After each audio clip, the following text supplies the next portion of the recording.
ஆண்டவராய் இயேசு கிறிஸ்துவின் நாமத்தினாலே உங்கள் அனைவருக்கும் அன்பான நல்வாழ்த்துக்களை தெரிவித்துக் கொள்கிறேன். கர்த்தர் நல்லவர், அவருடைய கிருபை என்றும் உள்ளது. இந்த நாள் மட்டும் நம்மை தாங்கி ஆதரித்து வருகிற தேவ தயவுக்காக அவருக்கு ஸ்தோத்திரங்களை ஏறெடுக்கிறேன், மகிமையை செலுத்துகிறேன். இன்றைய தியானத்திற்காக ஆதியாகமத்தின் புத்தகத்தில் 41ஆம் அதிகாரம் 51ஆம் வசனத்தை வாசித்து அதில் இருந்த சத்தியங்களை நாம் தியானிக்க தேவன் நமக்கு உதவி செய்வாராக.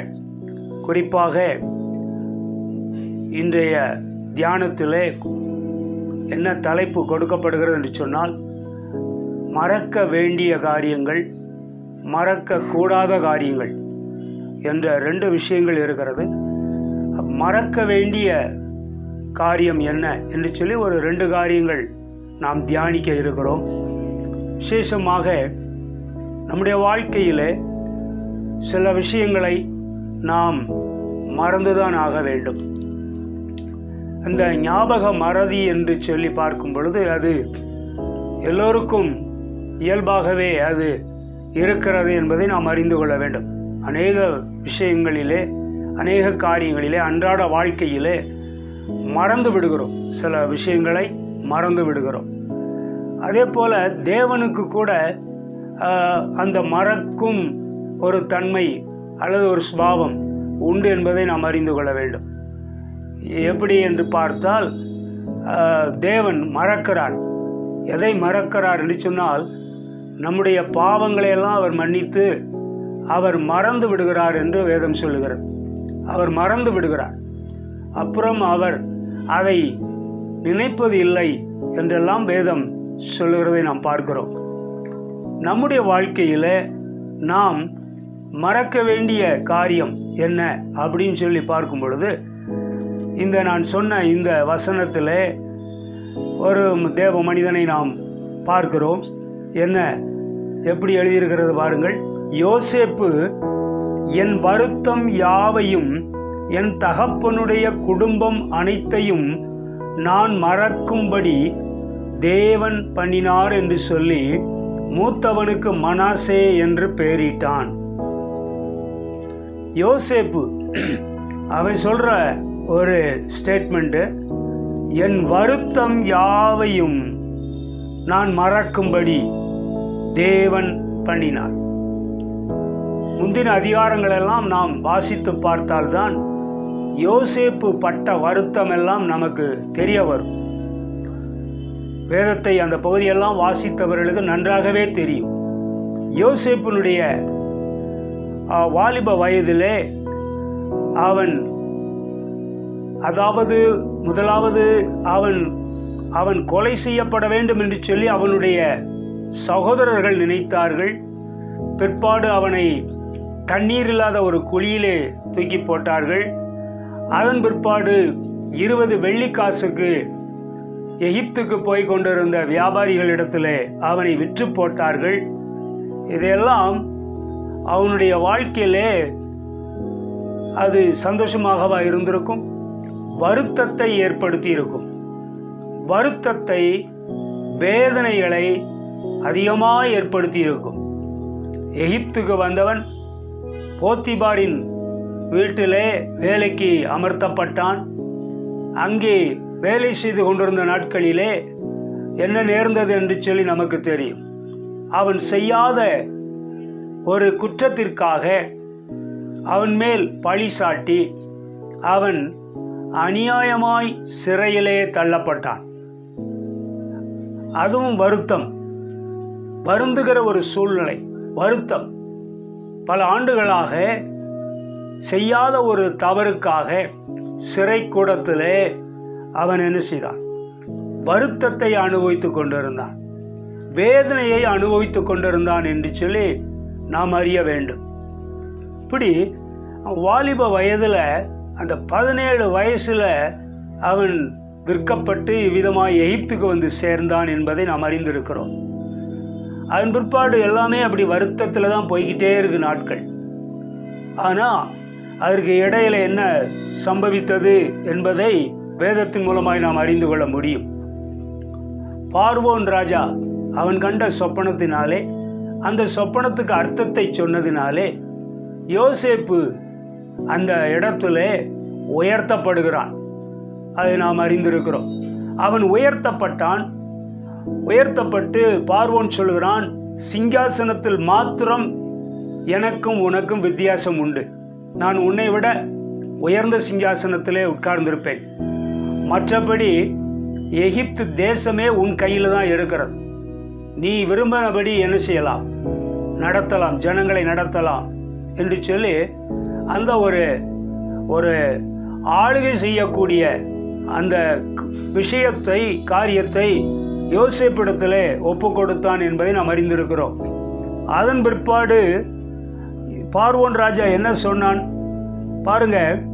அவனுக்கு பெரிய அளவில் அவனை ஹானர் பண்ணி எகிப்து தேசம் எங்கும் போய் சுற்றி பார்த்து வரும்படி அனுப்புவித்தான் என்பதை நாம் அறிந்திருக்கிறோம். அது மாத்திரமல்ல, இதே அதிகாரத்தில் 45 வசனம் இவ்விதமாய் சொல்கிறது, மேலும் பார்வோன் யோசேப்புக்கு சாப்நாத் பனேயா என்கிற ஒரு பெயரை அவனுக்கு வைத்து ஓன் பட்டணத்து ஆசாரியனாகிய போத்திப்ராவின் குமாரத்தியாகிய ஆஸ்நாத்தை அவனுக்கு மனைவியாக கொடுத்தான். அந்த ஓன் பட்டணத்து ஆசாரியனாகிய போத்திப்ராவின் குமாரத்தியை அவனுக்கு மணமுடித்து வைத்தான் என்று சொல்லி நாம் அறிந்திருக்கிறோம். இப்போ அதற்கு அடுத்த சில வசனங்களை வாசித்து கொண்டே வரும் பொழுது பாருங்க, யோசேப்பு அளவிறந்த, அதாவது அளவுக்கு அடங்காத தானியங்களை அங்கு சேர்த்து வைத்தான். தேசத்தை சுற்றி பார்க்க புறப்பட்டான். அவன் சொன்னது போல 7 வருஷம் செழிப்பாய் இருந்தது, நல்ல விளைச்சல். அதன் பிற்பாடு 7 வருஷம் மிகவும் கொடிய பஞ்சம் வந்தது. இதெல்லாம் பார்க்கிறோம். அப்போ பஞ்சமுள்ள வருஷங்கள் வருவதற்கு முன்னே யோசேப்புக்கு 2 குமாரர் பிறந்தார்கள். அந்த 7 வருஷத்துக்குள்ள, செழிப்பாய் இருந்த அந்த 7 வருஷத்துக்குள்ள 2 குமாரர் பிறந்தார்கள். இவன் இந்த பார்வோன் ராஜா மனைவியாக ஒருத்தியை விவாகம் பண்ணி வைத்தான் அல்லவா, அவள் அந்த 2 பிள்ளைகளை, ஆண் பிள்ளைகளை பெற்றெடுத்தாள் என்று சொல்லி நாம் அறிகிறோம். இப்படி அந்த மூத்தவன் பிறந்த உடனே என்ன சொல்றான், என் வருத்தம் யாவையும் மறக்கும்படி தேவன் பண்ணினார், அவனுக்கு மனாசே என்று பெயரிட்டான் என்று இருக்கிறது. நம்முடைய வாழ்க்கையில் கடந்த காலத்தில் ஏற்பட்ட பலவிதமான வருத்தங்கள், அதாவது நம்மை வருத்தப்படுத்தின, அதான் உண்மையில சொல்ல போனா இந்த வருத்தங்களை மறக்க வேண்டும். அதே வேளையில வருத்தப்படுத்தினவர்களுடைய செயல்களை மறக்க வேண்டும், மன்னிக்க வேண்டும். இதை தான் இங்கே பார்க்கிறோம். இப்படி இருக்கும்போது தேவன் மறக்க பண்ணினார் என்று சொல்லி மனாசே என்று பெயரிட்டான். நம்முடைய வாழ்க்கையிலும் அவ்விதமாக என்ன செய்ய வேண்டும், அநேகரால் நாம் காயப்பட்டு இருக்கக்கூடும், நம்முடைய உள்ளங்கள் காயப்பட்டு இருக்கக்கூடும், வருத்தத்தை ஏற்படுத்தி இருக்கக்கூடும். ஆனாலும் இந்த யோசேப்பினிடத்திலே காணப்பட்ட இந்த காரியத்தை போல நம்முடைய வாழ்க்கையில நாமும் என்ன செய்ய வேண்டியிருக்கிறது, அந்த வருத்தங்களை மறக்க வேண்டும், மறக்க வேண்டும். ஆண்டவருக்கு ஸ்தோத்திரம். அவன் மறந்தான் என்பதற்கு நமக்கு அதற்கு பிற்பாடு உள்ள சம்பவங்களினாலே நாம் விளங்கி கொள்ள முடிகிறது. புலம்பல் 3ஆம் அதிகாரத்தில் பார்த்தீங்கன்னா 19, 20 2 வசனங்கள் இப்படி இருக்கிறது. எட்டியும் பிச்சுமாகி என் சிறுமையையும் என் தவிப்பையும் நினைத்தருளும், என் ஆத்துமா அவைகளை நினைத்து நினைத்து எனக்குள் முறிந்து போகிறது. அப்போ இந்த எட்டியும் பிச்சும், அதாவது எட்டிக்காயின்னு சொல்லுவாங்க, மிக கொடிய கசப்பான காய். அந்த எட்டியும் பிச்சுமாய், பிச்சுனா அதுவும் கசப்பு தான். அப்போ இந்த எட்டியும் பிச்சுமாகிய இந்த கசப்பான வாழ்க்கை அனுபவங்கள் அல்லது வருத்தங்கள், நான் அடைந்த சிறுமை, என் தவிப்பு, இவைகளை நீர் நினைத்தருளும். இதெல்லாம் இருக்கும்போது என்ன ஆகுதுன்னு சொன்னால், இந்த எரேமியா தீர்க்கதரிசி சொல்கிறான், என் ஆத்துமா அவைகளை நினைத்து நினைத்து எனக்குள் முறிந்து போகிறது. இப்போ என்ன ஆகுதுன்னா, இந்த வருத்தங்கள் இந்த எட்டிக்காய் போல பிச்சாய் இருக்கக்கூடிய இந்த கசப்பான அனுபவங்களை நினைத்து நினைத்து என்ன ஆகுது, எனக்குள் என் ஆத்மா முறிந்து போகிறது. பைபிளில் வேற இடத்துல முறிந்த ஆவியை யாரால் தாங்கக்கூடும் என்று வசனம் இருக்கிறது. அப்போ ஆவி முறிந்து போகக்கூடாது, ஆத்மா அங்கே முறிந்து போகக்கூடாது. எப்போ முறிந்து போகும் தெரியுமா?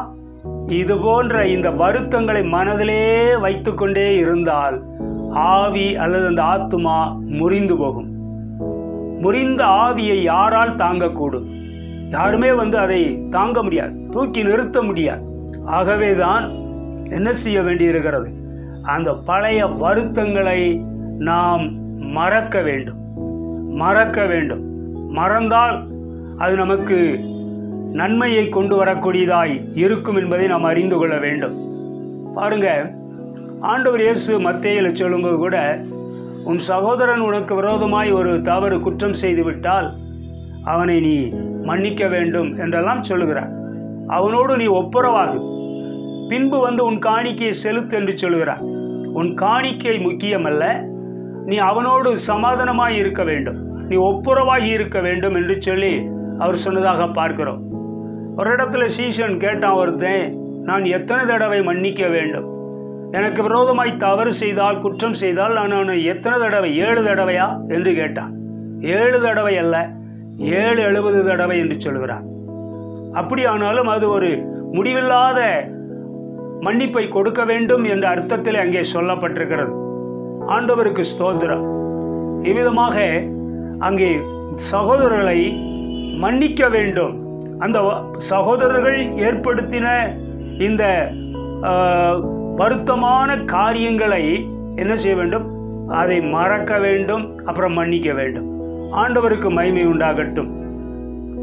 பாருங்க, ஒரு உதாரணத்தை வேதத்திலே பார்க்கலாம். இந்த யோசேப்புடைய தகப்பன் யாக்கோபு, அவனுடைய அண்ணன் யாரு? ஏசா.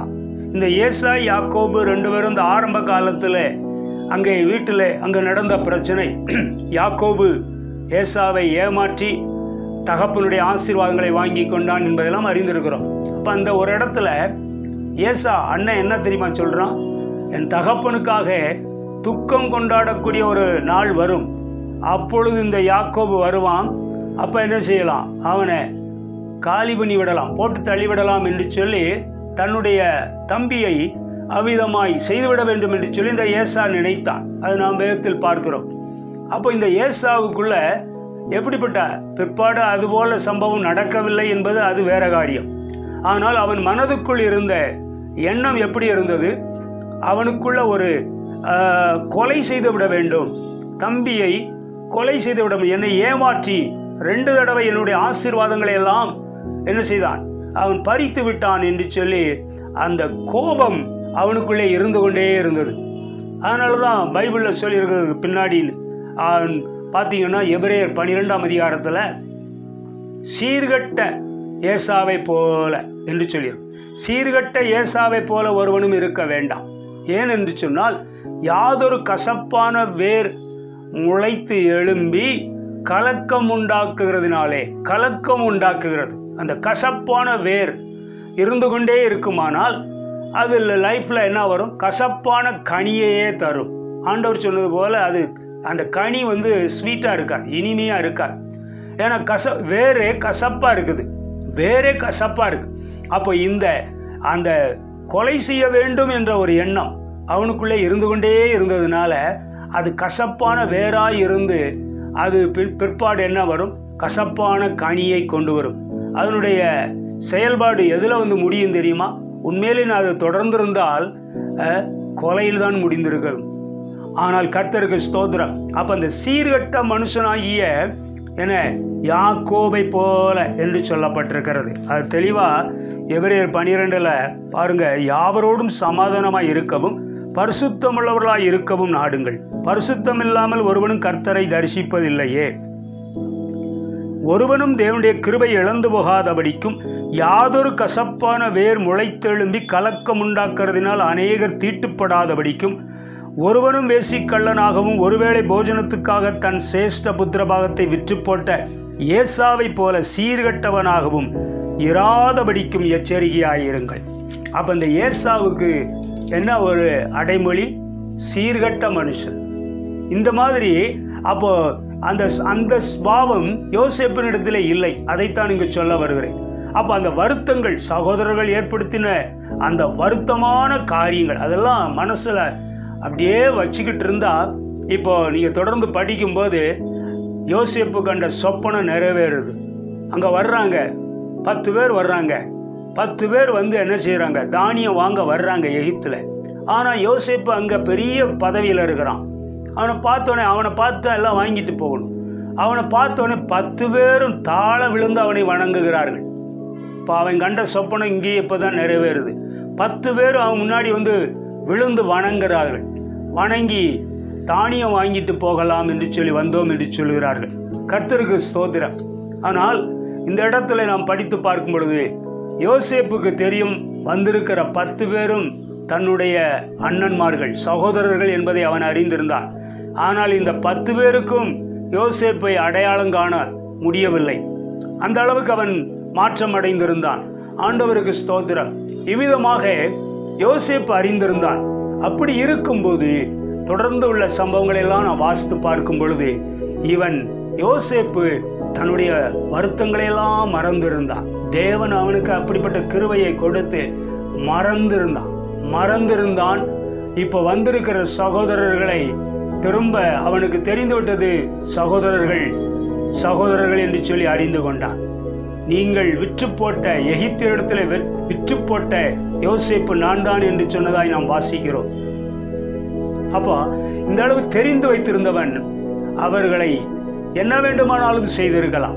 ஆண்டவருக்கு ஸ்தோத்திரம். அன்றைக்கு என்னை அப்படி நீங்கள் செய்தீர்கள், எனக்கு நீங்கள் தீங்கு இழைத்தீர்கள், இன்றைக்கு உங்களை நான் தண்டிக்கிறேன் என்று சொல்லி அவர்களை தண்டிக்கலாம், அல்லது காலாகாலமாய் சிறையிலே போடலாம், அல்லது இன்னும் சொல்லப்போனால் தலையே வாங்கலாம்.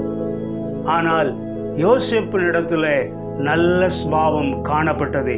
அவன் வருத்தங்களை அவன் மறந்தான். நம்முடைய வாழ்க்கையிலும் கூட அந்த வருத்தங்களை எல்லாம் மறக்க வேண்டும்.